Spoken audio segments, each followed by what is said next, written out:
have is they bring in touring exhibitions, and one of them, if you know my particular interest in art, this is right at my ballpark. They have an exhibition right now on how the Mexican muralist influenced American art. So they have a lot of the art from some of my favorite Mexican muralists, Diego Rivera, Roscoe, to name two people, but that's one of the many things that they have going on.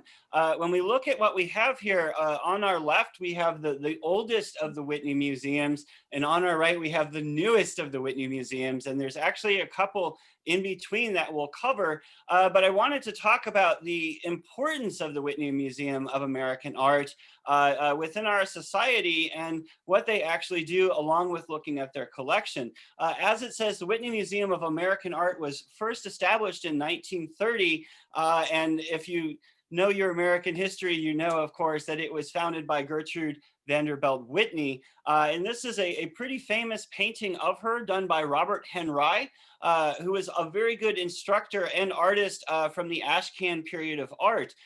Gertrude Vanderbilt Whitney in her own right was a sculptor, but she was also a fabulous collector of the arts, especially American art after and around 1900, which is, in my opinion, kind of when American art really starts to get going. We have some fabulous American artists before 1900. We have Thomas Cole, Henry Akins, Winslow Homer, to name just a few. We have Remington as well, but it's not until around 1900 that we really start developing kind of our synchronized aspect of our own work. And we'll kind of see this as we look at the Whitney's collection. Now, the Whitney actually started as the Whitney Studio Club in 1918, and Gertrude Vanderbilt Whitney would have essentially exhibitions that would be there of different American artists, and she always kind of favored a little bit more of the avant-garde. She collected this massive collection of American art. She had about 700 pieces altogether around 1930. She had an assistant, Juliana R. Force, who helped her collect this art, but she also, Juliana, becomes the museum's first director. This is a crazy moment that I'm sure a lot of you are going to gasp at, but in 1929, she offered the Museum of Modern Art in New York 500 pieces of American art for their collection, and they said no. They refused her because they believed, and this is kind of their mantra, that they were much more interested in European art than they were in American art. And if you know from my previous lectures how much our own country kind of has a problem with our own art, this is a perfect example of this. Again, she had 500 pieces, an entire collection, and the Museum of Modern Art in New York, frankly, just said no to her. So what she did was, I imagine what any good American would do, and she said, okay, fine, I'm going to go make my own museum then. And in 1929 to 1930, Noel L. Miller converted several buildings together, and we have this picture on West 8th Street in Greenwich Village. I included the New York locations for all of our New Yorkers out there. But this was actually the site that she originally had her studio club where she was showing artists already. So what she did was she took that location and she just kind of greatly expanded it.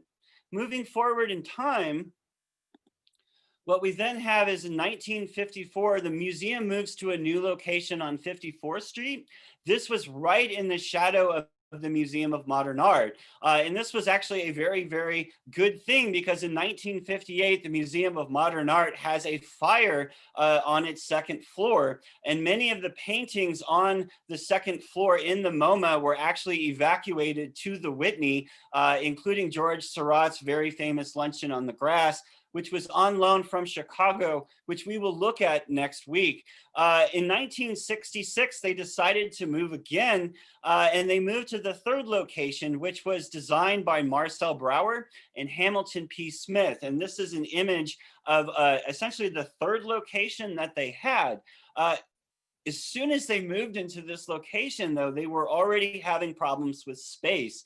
And what happens with the Whitney is a lot of their, even though they had this centralized building, they had all of these kind of satellite galleries all over New York City, including, I think, the lobby of the Philip Morris building. They were really looking for any amount of space that they really could to kind of show art. And as we move forward from this location, we move now to the present location, which is this one, which was actually designed by Renzo Piano and is at Gaithersford and Washington Streets.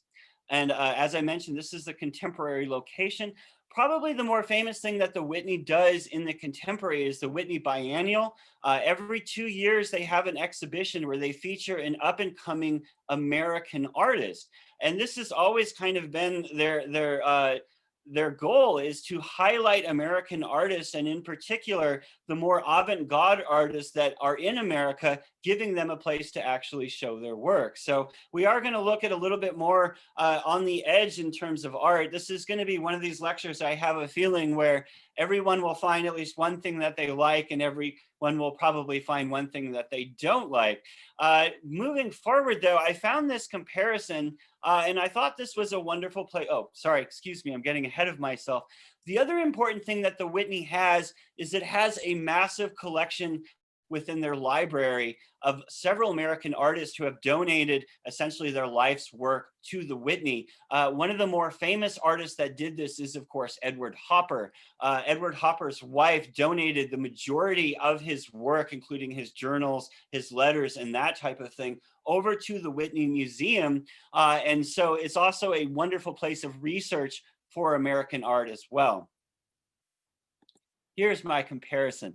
So we're moving a little bit forward in time, and then we're going to move back. But I wanted to start with these two statues because I wanted to talk about kind of the placement of America in terms of art. And we always kind of have this awkward place, especially before like 1950, where we're kind of trying to figure out what we're doing. And as we've already seen, we kind of are living in the shadow of Europe and their avant-garde. I mean, the fact that the MoMA didn't want American avant-garde art and just wanted to concentrate on European art really speaks volumes to this point. So when we look at American art, we have American art that looks like this, Arthur Lee's Rhythm from 1930, but then we have American art that looks like this, John Storr's Composition Around Two Voids from 1934.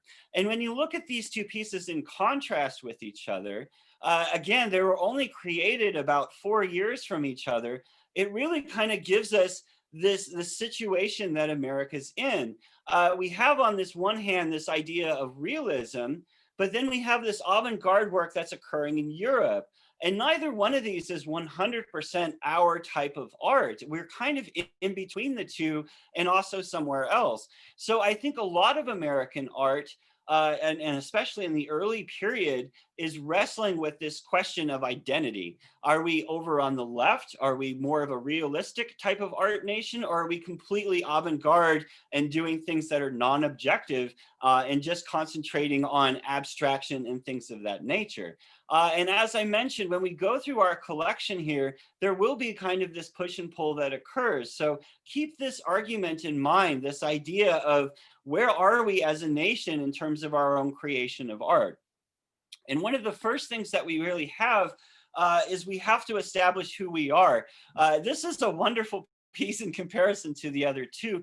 This is Gaston Lachey, Standing Woman. Gaston Lachey was originally a French sculptor who moved to America, and this is an American woman that he fell in love with.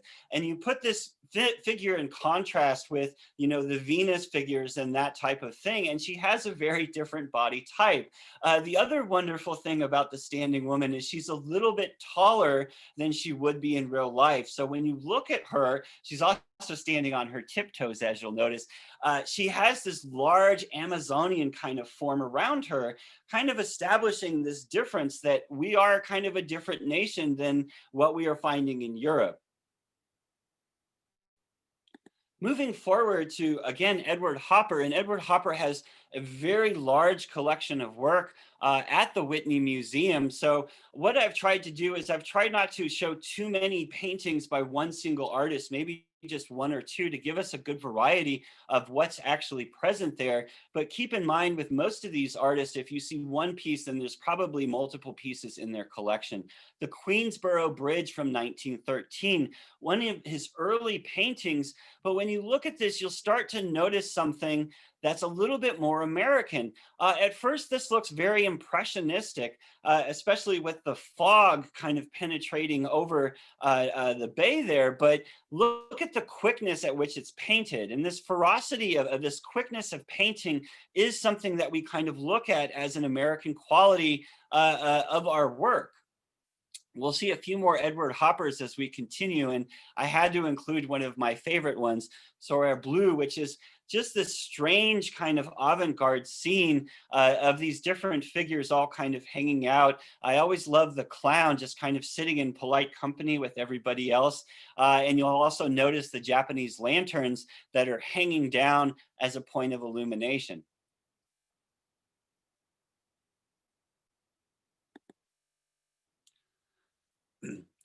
But to me, this is a very American kind of art too. This is Florine Stettheimer, and this is a piece called New York/Liberty. And if you look very closely at this, this is kind of a collage piece. It has kind of this primitive form of painting and drawing, but things like that Statue of Liberty, that's actually sticking out from the board that it's actually on. It's adhered there. If you look, there's this wonderful rope that we have kind of accenting the outside of the picture frame, almost forming the frame itself, but again, part of the composition.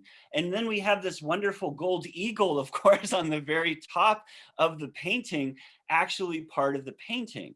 So I think that this is kind of part of our language and part of what American art is about too. We have this craft nature to our work, collaging, assemblaging, putting things together is very much in our nature. And we see it as early as 1918 with this piece by Florine Stettheimer.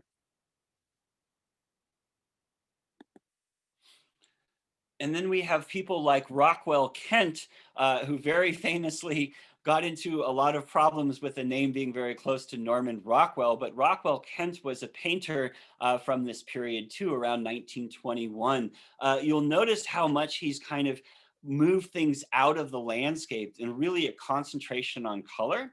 Again, kind of almost this sense of impressionism that we have, where we have this trapper walking alone in the hillside, and you can see his dog there, of course, too, and these beautiful shadows that are crisscrossing on the canvas surface. Rockwell Kent also wrote a tremendous amount about art. He was actually kind of an early author of American art and books to help Americans understand about art.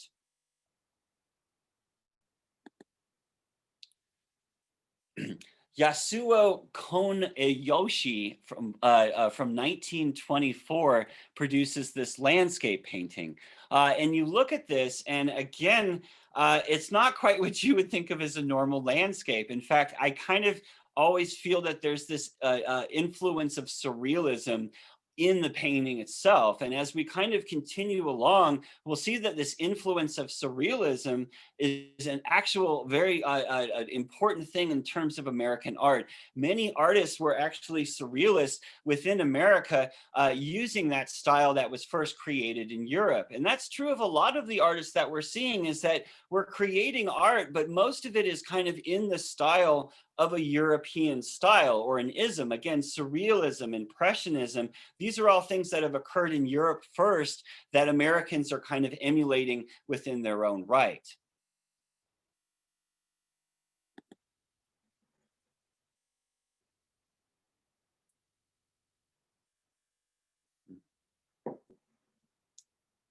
It always kind of takes a moment to realize that Georgia O'Keeffe Georgia O'Keeffe was painting as early as 1924. I always think of her as a little bit later on in terms of the grander conversation of art, but some of her first flower abstractions go back to as early as 1924. And again, when I mentioned like the shadow of Europe that's kind of over our work, one of the reasons that Georgia O'Keeffe is so incredibly important is that Europeans aren't painting this way. You can't look at a European artist and say Georgia O'Keeffe is emulating this artist because, well, quite frankly, she's not. She's creating in her own fashion. And again, this hyper closeness to these flowers, and we get these beautiful transitions and lines, this beautiful organic line that almost looks like she just was using the stain of the canvas as it was working. But we start to form our own kind of idea with people like O'Keeffe, who are starting to do precisionism is the actual name of the type of work that she's doing. But this is breaking away from, again, what we would normally think of as painting within the scope of the European tradition.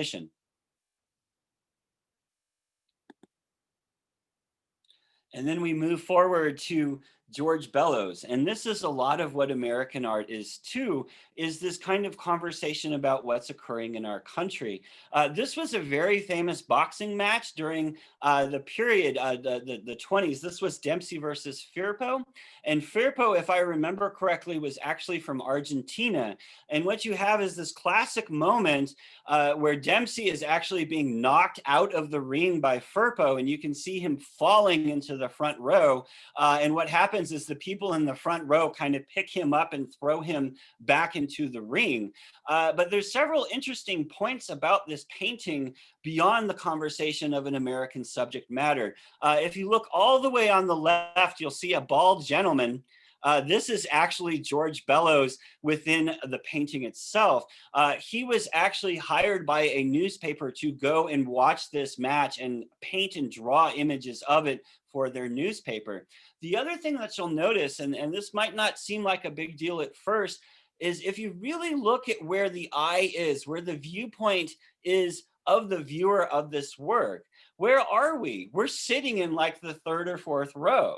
It's not like we're observing this from this objective viewpoint. The way that the author, the artist has painted this has put us within the crowd.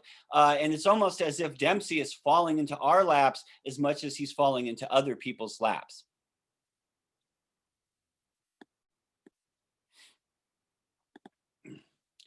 But then we have work like this by Stuart Davis as early as 1925, early American landscape. And again, we've got these very strange looking, almost cubist trees.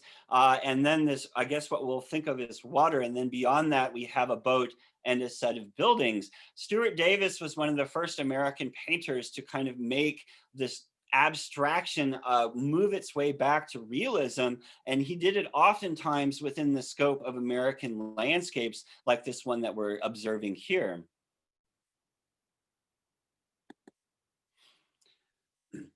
Anne Goldthwait in a beautiful portrait of a woman named Rebecca from 1925. If nothing else, I think that you all can appreciate the amazing amount of diversity that's occurring within the work of American artists, where it seems like with each image, we're looking at a different type of art as much as we're looking at just another artist. Again, this is very American, though, because of the quickness of the portrait, the thickness and the attention to the materials. The artist isn't really trying to hide the fact that this is a painting and is stopping short of really going 100% realistic. Look at the beautiful transitions within the blouse and how if you really just took that blouse away and the background, you'd have a beautiful abstract painting as much as we have a portrait of a woman named Rebecca. And then we get to Thomas Art Benton, and this is a gentleman that going back to the idea that the Whitney is showing the Mexican muralist, Thomas Art Benton was influenced by this style of work with his famous murals that he would make. This is an oil painting that he did, and even within this beautiful, very folky kind of American scene, the Lord is my shepherd, they're embroidered in a nice print above their heads. look at how abstract this is. And I think that this sense of abstraction, as you'll kind of notice, is very inherent to how we create art. We have this wonderful older couple, but the more you look at this painting, the more you kind of realize how abstract it actually is. If you really think about these figures, if they stood up, they would be incredibly elongated. They would look like almost they were painted by El Greco, to name another artist. Look at the size of this gentleman's hand, his left hand, as he's holding this bowl, and how incredibly large it is in comparison with the rest of his form. Again, Thomas Hart Benton is a man who really hated pure abstract art, things like Jackson Pollock would later paint and that type of thing. But for his own credit, he would have his own sense of abstraction in how he created his images of just normal American people, like this image that we're seeing here.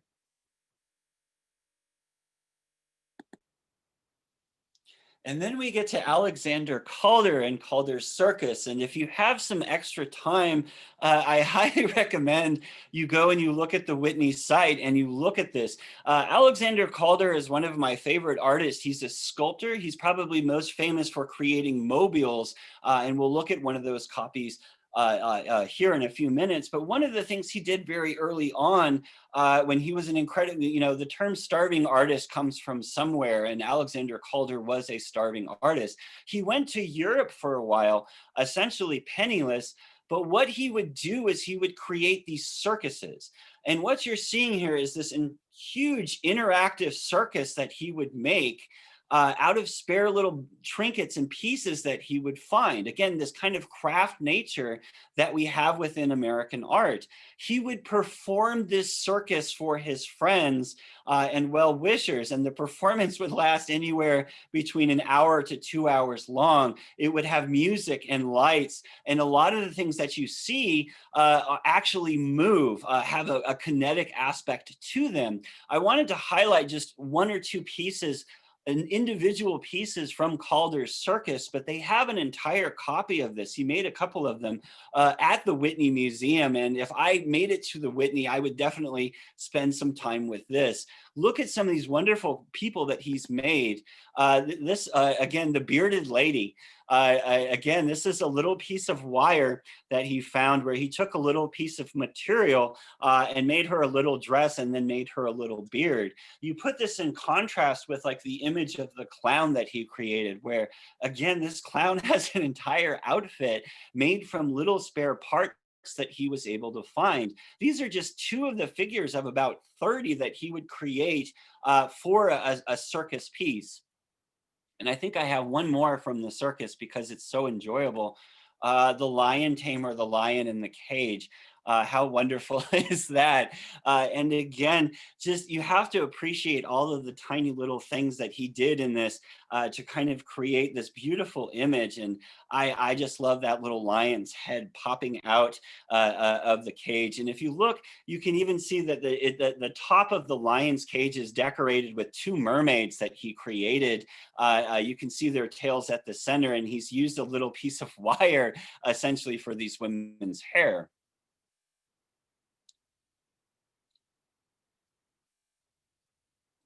The other thing that I just noticed before we moved on is there's a large shovel in this image too. And I imagine that, if you have a lion, you'll probably need the shovel as well. So it was good for Calder to think of all of the different things that he needed to account for in his little place, circus.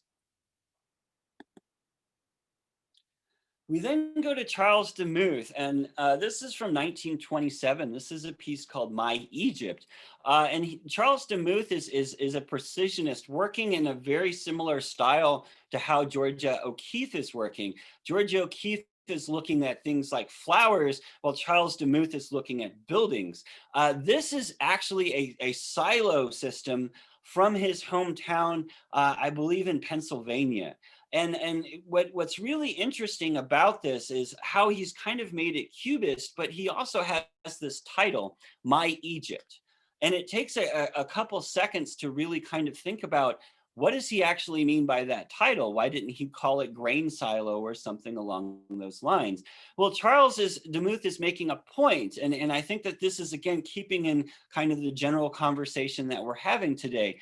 This is his Egypt. This is his pyramids. Charles Demuth never went to Egypt and saw pyramids or anything like that. He grew up in America. These were the structures he saw. This is what he was surrounded with as he grew up as a young child. So for him to put this as my Egypt, that's his statement, that I never saw the pyramids. I saw these grain silos, but to me, those grain silos are just as important and just as beautiful as the pyramids are in Egypt.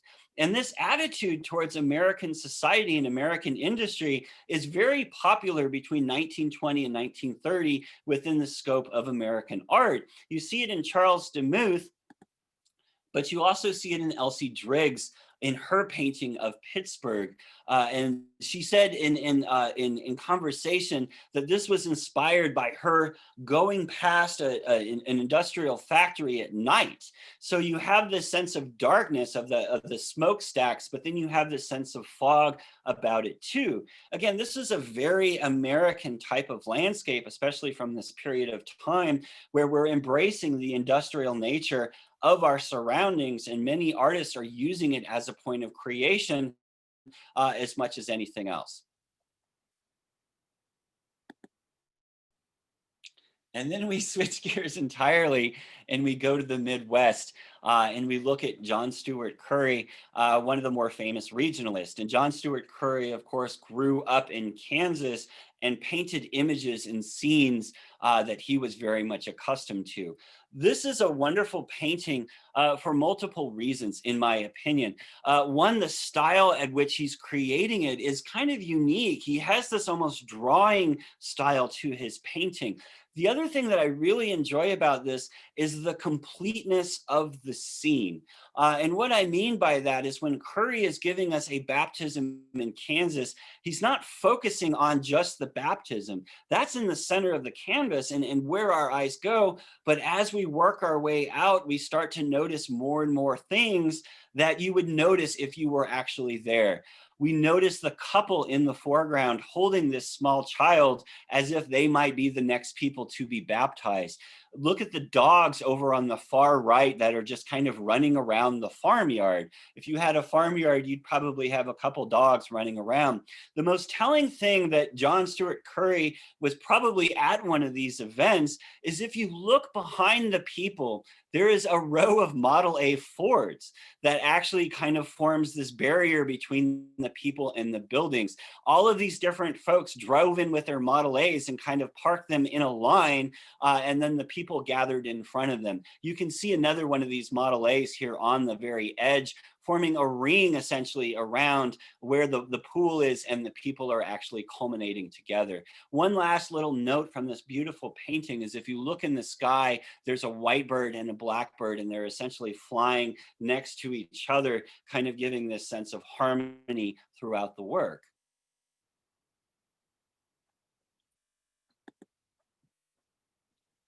And just a reminder of the period that we're in too, I found this amazing image in their collection. This is Margaret Bork White, and this is the USS Airship Akron from 1931.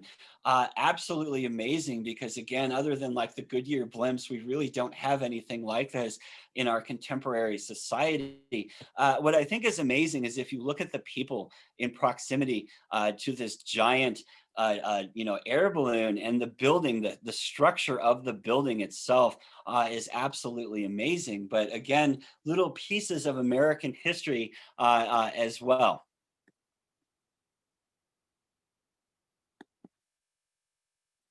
Ben Shawn is an artist I recently kind of got in connection with, and I absolutely love his work. He's kind of an abstract painter from the 30s, and the story of Sacco and Vanzetti is pretty traditional, not only in terms of American art, but most people know this story. These are two gentlemen that were essentially killed for being anarchists with some questions around it. You can see their forms there in the coffins, and then you've got men holding lilies around them. his abstraction of form, and in particular, how he does lines of structures in the background are all things I find very much appealing about Ben Shawn's work.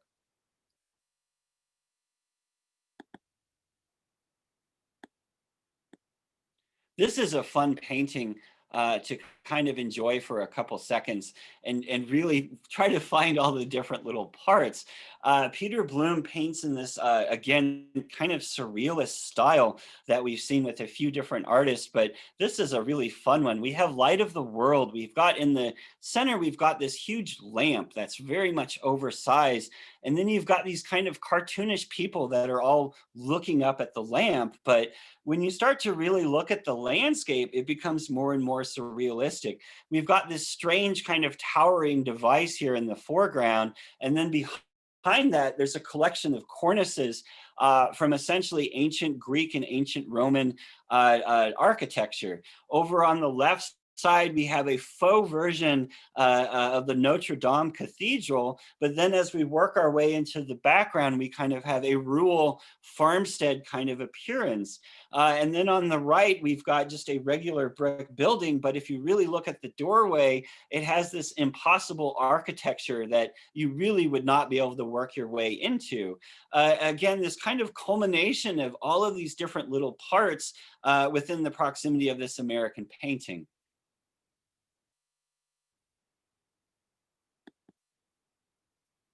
And then we have Charles Schieler, again, kind of focusing back on American landscapes, but doing it in an absolutely beautiful way. I really love this painting, and it takes, I think, a second to fully appreciate what the artist is trying to do. But if you look at the top half of the canvas, and you notice the amount of rectilinear lines and construction that the artist has put together, it makes sense. These are buildings, these are it's a factory. But then you look at the lower half of the canvas, and it's this reflection on the water that's completely abstract. So he's essentially taken one thing and shown us two different versions of that one thing. A beautiful rendition, again, of this plant, but also this watery reflection that we see. And I think it's interesting because there's so much brown in this that it takes a while to kind of hunt out where the blue light is. We've got a little bit of blue behind the building and just this little swath down here in the water, and then another little spot here. Very sparingly does he actually use the color of the true sky. The other thing I think is fascinating is the series of numbers here on this post. And I'm not sure if that's to measure the water level or what, but an inclusion in the canvas that, again, would have to, in my opinion, be at the location that the artist was painting, this kind of not linear aspect within a very structured painting.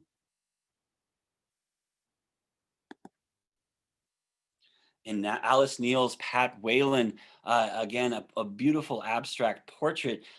Look at his hands again, and the just the frustration and almost anger that you can just see there in how she's outlined it. And of course, when you look at the newspaper, very telling for the time period, steel and coal strikes set, and then you can see the rest of it there.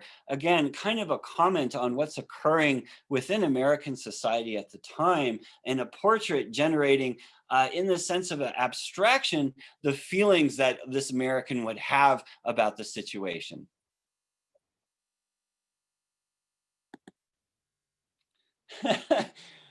This will take a second. Paul Cadmus is a very interesting artist, and I found that his work was in their collection, so I thought I would talk about it.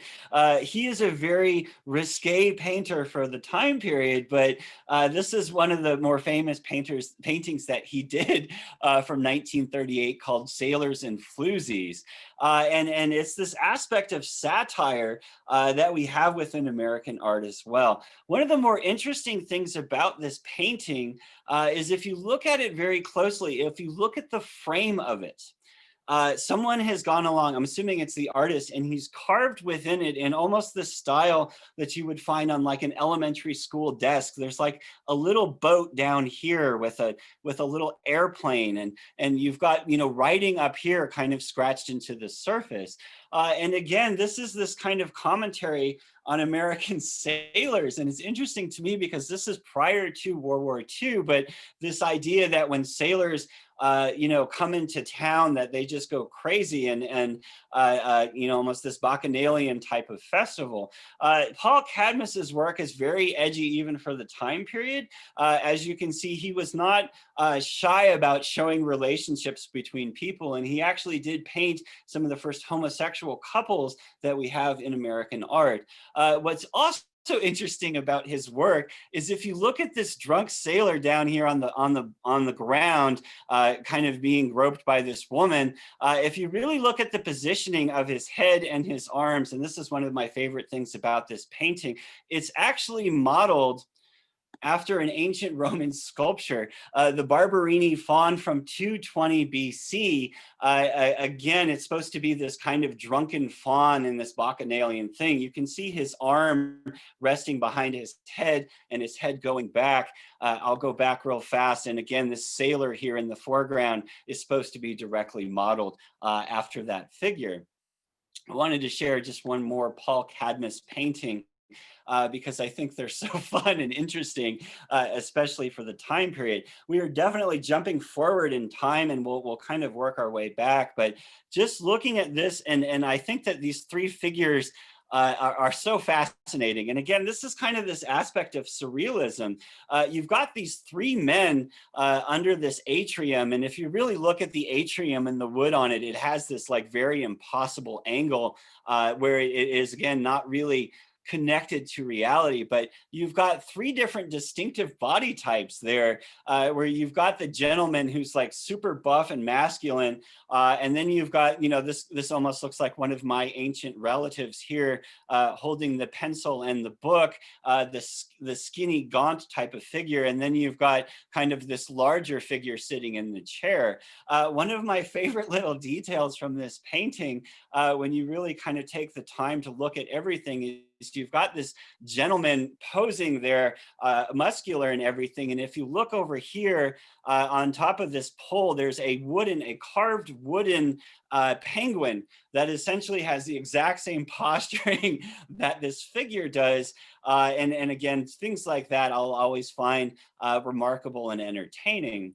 One of the close associates that we have with Paul Cadmus is actually Jared French, who paints in a similar style. We're up to 46, and we'll work our way back. And when you look at this, we've got essentially three different groups of people. We've got the lifeguard there in the foreground. We've got our couple with their child, and then we've got this very pasty individual there in the background. This is another kind of quirky, weird beach scene, but as explained, the figures all occupy a different description from the ancient world. When you look at the lifeguard, this is based on ancient Greece and their Koros statues. Even the fact that he's holding something in one of his hands, that if some of you might remember the term contrapposto, he is actually in contrapposto form. And when you look at his eye, he has this kind of classical, archaic period Greece kind of statuesque aspect to him. The couple with the child are supposed to represent the Renaissance and the style of the body that they created there.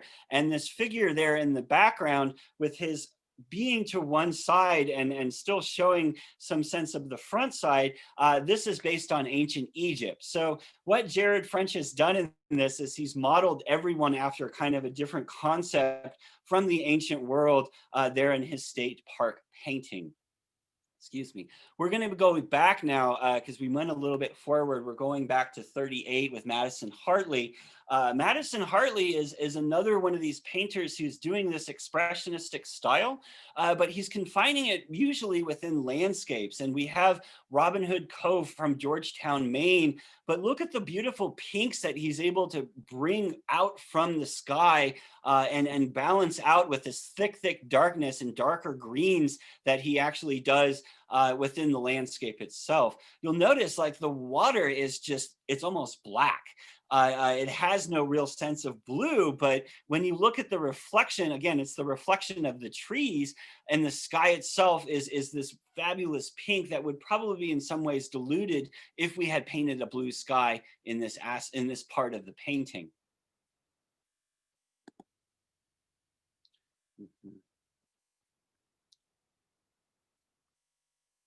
And then we have Man Ray, who is just a surrealist who actually lived in Europe and worked with the other surrealists. Here we have a billiard table, and some the traditional billiard tables do not have pockets when they play snooker, which is, I believe, what they do with the white and red balls. But we have this landscape that almost looks like something from a Salvador Dali painting. But then we have these wonderful clouds in the sky, and he's done well to paint each of them a completely different color, again giving us this dreamlike aspect within the work.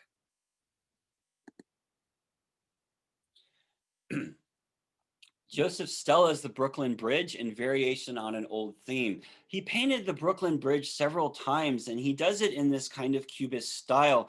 What I've highlighted over here on the right side is the bottom of the canvas, and you can see he's painted the skyline of New York above a series of just ornamentals within the work itself. Again, American Cubism is a very strange thing because it never quite goes 100% cubist. We always have these aspects of reality that we seem to hold on to within the paintings.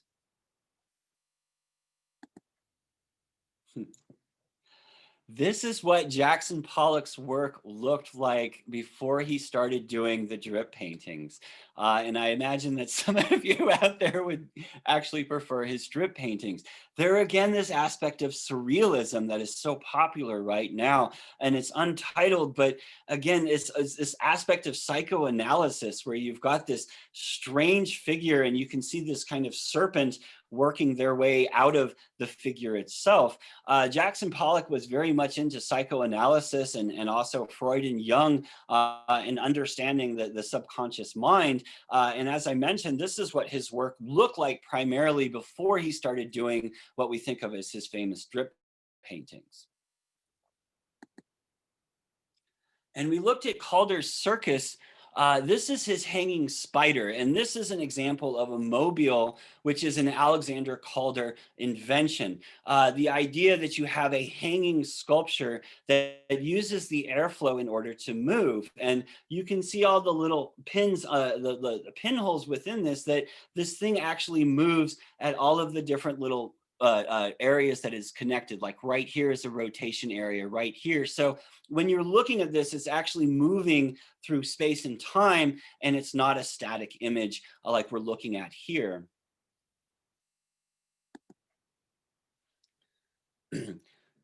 Louis Guglielmini, I'm not, okay, I'll give up on that one. Terror in Brooklyn is the title of the painting. Another American surrealist painter. Again, we have this series of nuns that are actually in a bell jar, and it almost looks like Brooklyn is kind of making its way out to, again, one of these Dali kind of desert landscape type of paintings. I think the best thing about this painting is almost this subtle joke. If you look at this building back here, it's a real estate building. And if you really look at the real estate, it's not something that you would necessarily want to buy. And I wonder if the artist put that in as almost a little joke with the menacingness that you feel from these nuns there in the bell jar. But this is also during the war, so we have that aspect as well within American society. And again, we also do have to kind of notice that we have people who are immigrants, and they might have felt this kind of sensation when they were actually living in New York during the war period.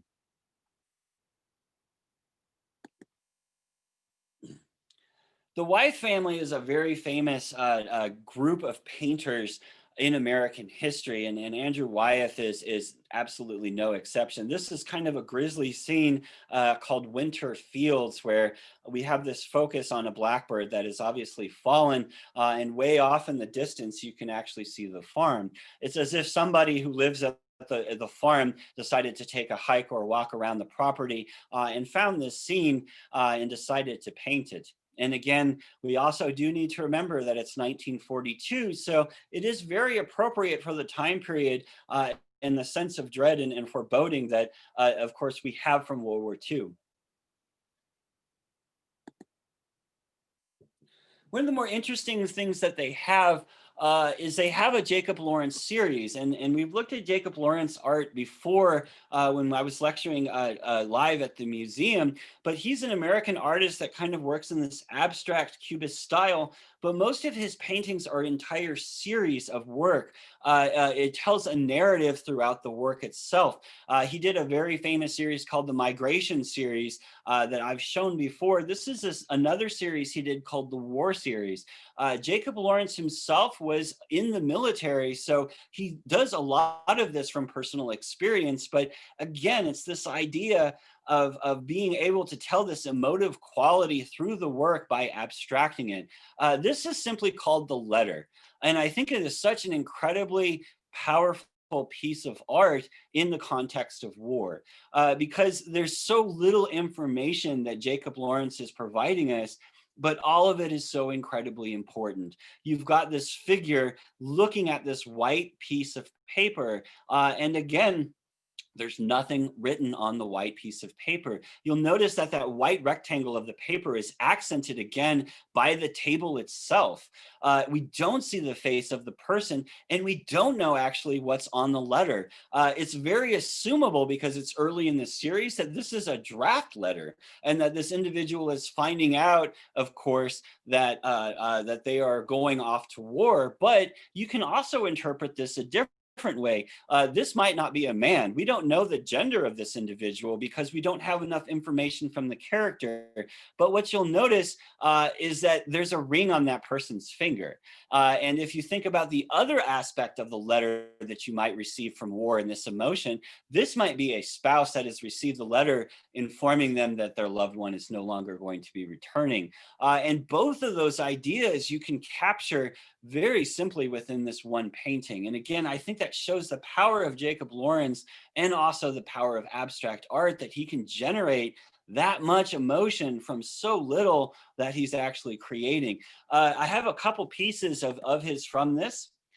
This is on leave. Since we looked at the Cadmus painting, I thought, why not include another scene? This is sailors at the bar, and you can see these sailors drinking and having a good time in the foreground.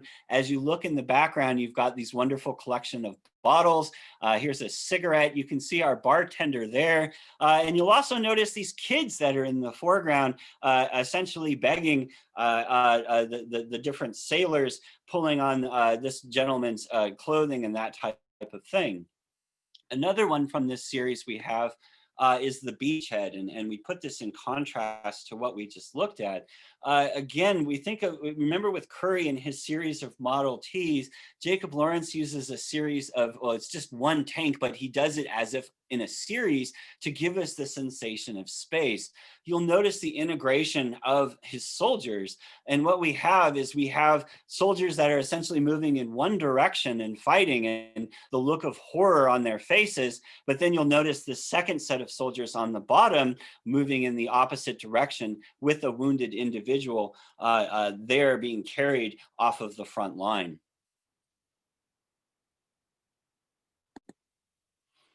And Going Home, I think, is the last one that I have. And again, just an absolutely beautiful painting, in my opinion.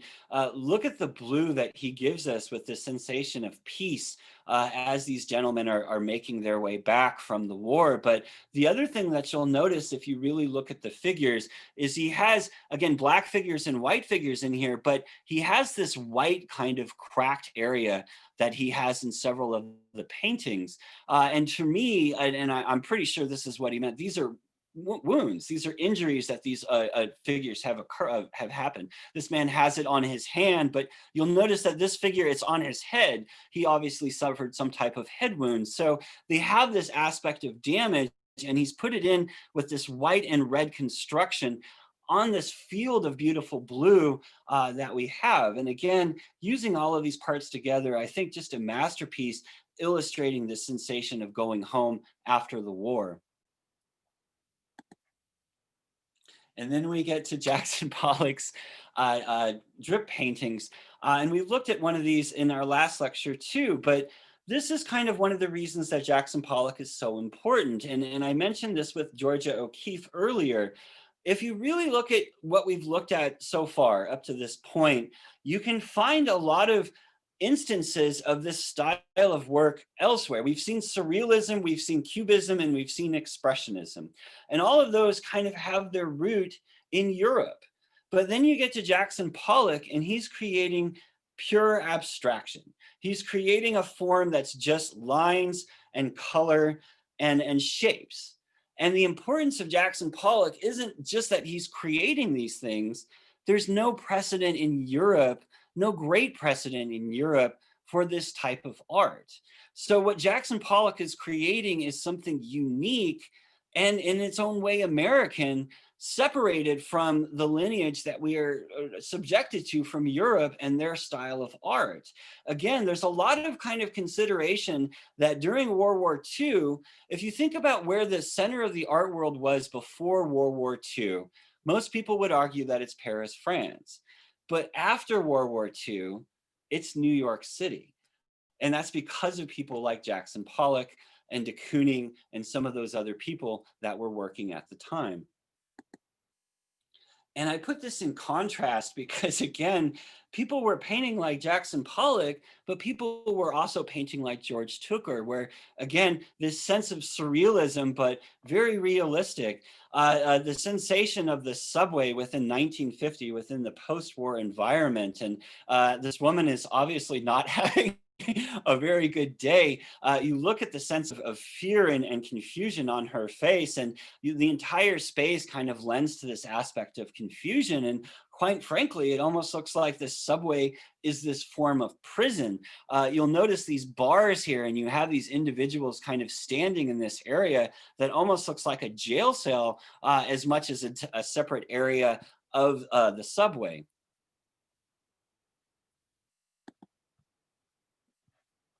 And things get really different once we get to about the 50s. And we have people like Robert Rauschenberg, where when you look at this, this looks like an abstract painting, but there's a difference there. And that is, if you look at this, we have enamel on collage polyester, found paper, and cotton on canvas.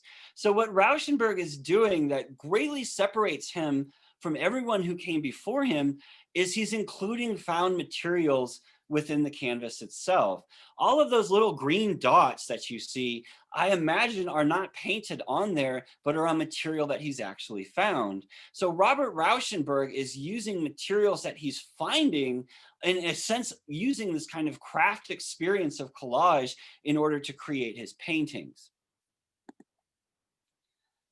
And we also have the Harlem Renaissance with people like Charles Alston and the family from 1955.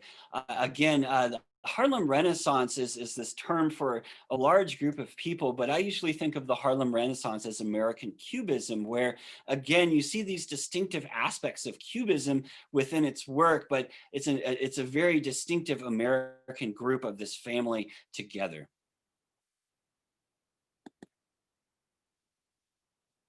And as we start to get into the 60s and late 50s, we start to move closer and closer to pure abstraction like we saw with Jackson Pollock. Joan Mitchell paints in this fashion, but as I mentioned in our last lecture, some abstract artists will do these beautiful abstractions, but then they'll put in this title that kind of tethers us back to reality. And Joan Mitchell is a great example of that with Hemlock, where you look at this and it's this beautiful organic painting, but once we see Hemlock, we're kind of planted in this idea that it is a plant or vegetation that we're actually looking at. And then we go to pure abstraction with George Morrison and the Antagonist from 56. He's using complementary colors, though. The green and that orange red really highlight each other. And the other wonderful thing about this canvas is it kind of looks like a snake skin or crocodile skin to me, the way that he's made these kind of smaller sections within the painting itself. And one of the cohorts that we have of Robert Rauschenberg is, of course, Jasper Johns, and he paints his very famous three flags in 1958.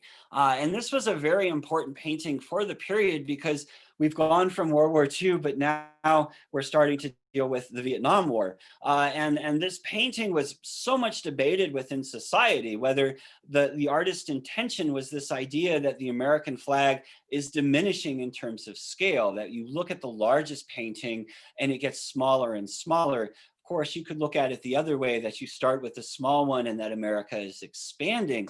The other thing that you'll notice that's unique is that there's 48 stars on the flag, rather than 50. Back to the conversation about whether this means America is diminishing or not, they of course asked the artist about this, and his response was, I just wanted to paint an American flag. So you can take from that whatever you would like to, but a very important painting in the greater conversation of our country. And then we have pure abstraction from William de Kooning. But even within this, Door to the River, and you look at this and you can see this kind of doorway that's formed within our minds just from the title. And again, I want to go back just for a second, because 1960s are such a strange time period, because you have so many different forms of art occurring at the same time. You've got de Kooning, who's doing the sense of abstraction like this painting, but then at the same time we have minimalism like this with Agnes Martin's very, very simple ink on paper drawing of a pyramid. The pyramid, though, is interesting in itself, because if you look at the top of the pyramid, you'll notice that the two lines don't actually connect, and she stopped drawing lines, which gives it a white space, which makes it very reminiscent in my mind, of course, of the pyramid on the back of the $1 bill. So we have pure abstraction going on. We have this phenomenal sense of minimalism, but at the same time, we have people like Edward Hopper who are still just creating what we would think of as realism. And within this, though, there's this massive aspect of psychology. We've got a woman in the sun, but when you really look at this, it's as if the woman has just gotten up in the morning. You'll notice her high heels at the side of the bed with one overturned. She does not have the greatest look on her face, and you can think of this as her either just being full of sorrow or maybe just waking up. Again, you look at this painting and the psychology that Edward Hopper is able to kind of reach with it, it's phenomenal. And this was occurring during the 60s too. So what do we have? We have realism occurring, we have minimalism occurring, and then we have abstraction occurring. And this is the art world at the time. And then what happens next is they say, well, forget about all that stuff. Let's just do pop art. And pop art is really kind of the answer to a lot of the conversation of abstraction and minimalism and all of these other kind of isms that are occurring. Pop art comes along and says, we're taking things way too seriously, and we just need to enjoy images. And you look at the bathroom from Liechtenstein, and this very much looks like an advertisement that you would see in a magazine, even down to the little dots that you would get from the printing material within the magazine medium itself. But this is an oil painting on a canvas, which is absolutely crazy to me too. But again, it's this focusing backwards into just commonalities of things. And when you say pop art, everyone knows Liechtenstein, but they probably know this guy too, Andy Warhol. And I think that this is such a great painting for American art, because we have before and after from Four, and it's obviously meant to show like a woman having a nose job, and it's from 62, but I kind of think of this as American art and this kind of conversation about it, where this woman on Before kind of represents what we were doing before. But by the time we get to the 60s and America is accepted as the center of art, we kind of look more like this woman over here now in terms of the ideas of the global art. So Andy, of course, didn't mean this within his work, but that's kind of how I see it.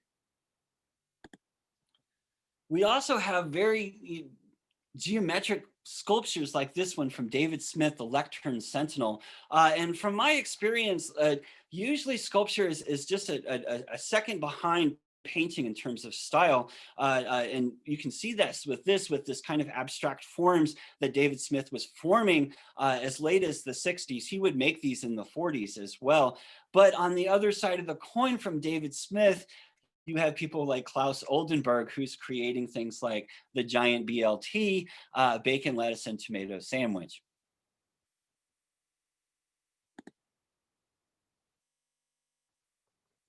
We have Richard Artswager and his description of a table, again, taking the concept of a table and really reducing it down to this almost non-functional melamine and laminate on plywood. And then we start to get into the 70s. In the 70s, we really get into the personal artist story. Eva Hess is, again, one of these artists that is a little bit harder to access, but I hope you can appreciate her work. This is her no title sculpture. And again, it's made from latex, rope, string, and wire. It's as if she's very much questioning what it means for something to be a sculpture. And again, we think of a sculpture as being this solid form. She gets rid of that by making this very open, spindly form. We think of a sculpture as having a specific size and shape and again, form, and you look at her work and she throws all of that out the window. This looks entirely different depending on who's putting it up within the space. Christo is an artist that's more famous for his large pieces that he does. He did the gates in Central Park. He's known for wrapping several buildings. But before he did most of that, he did very simple minimalistic work like this one, Package on a Hand Truck, where you have this package and this mysterious package of what's inside. But he uses a lot of found materials like we're seeing here.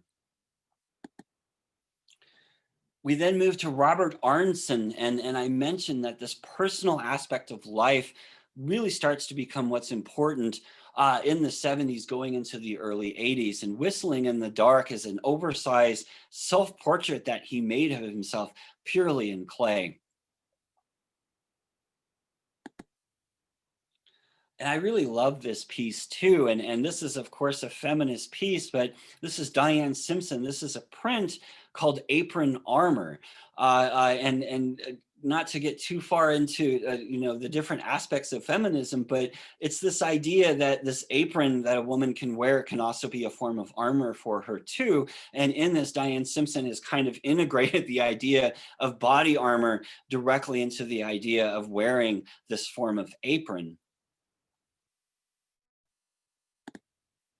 And Kim McConnell, using again found materials very much like we saw with Robert Rauschenberg, acrylic on sewn found fabrics with rope.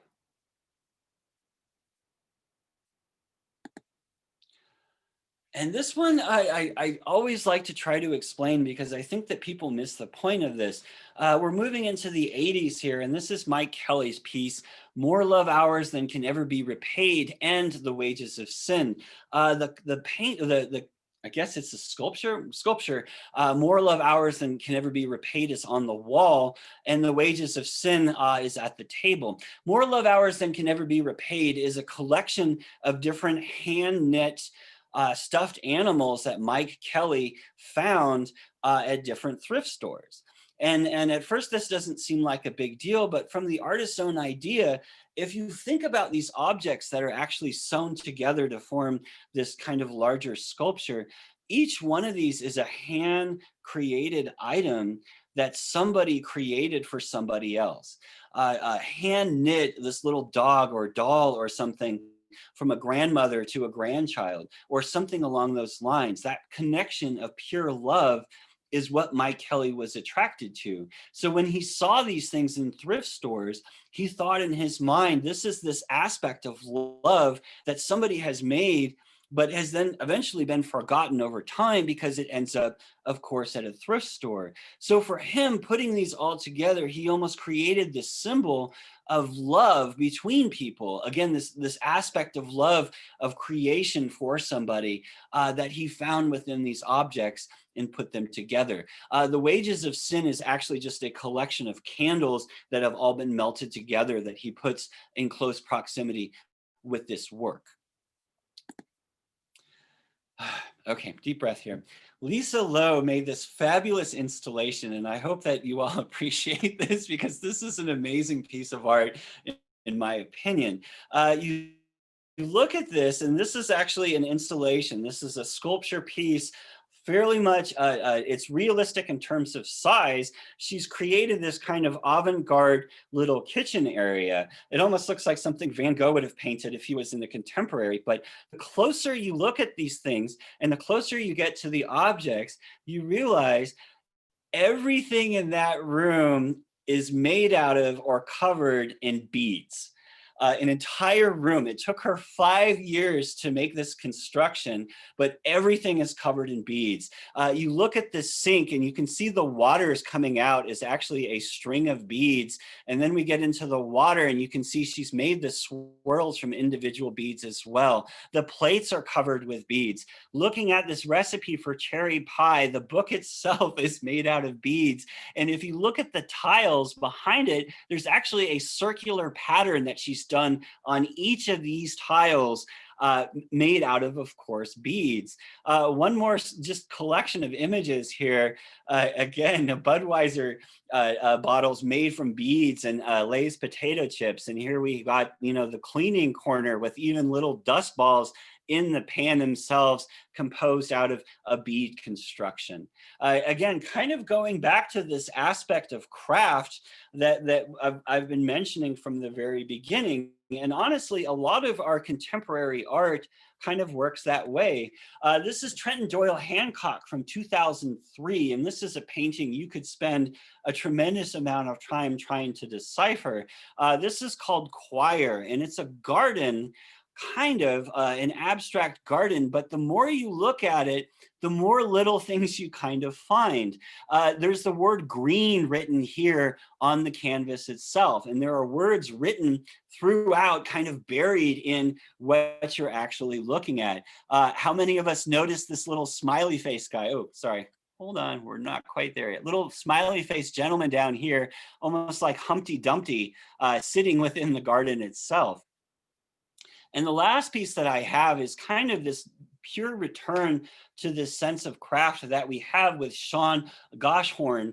And he creates kind of like wicker baskets and that type of thing, a woven, but you'll notice that what he's actually weaving is inkjet prints with acrylic.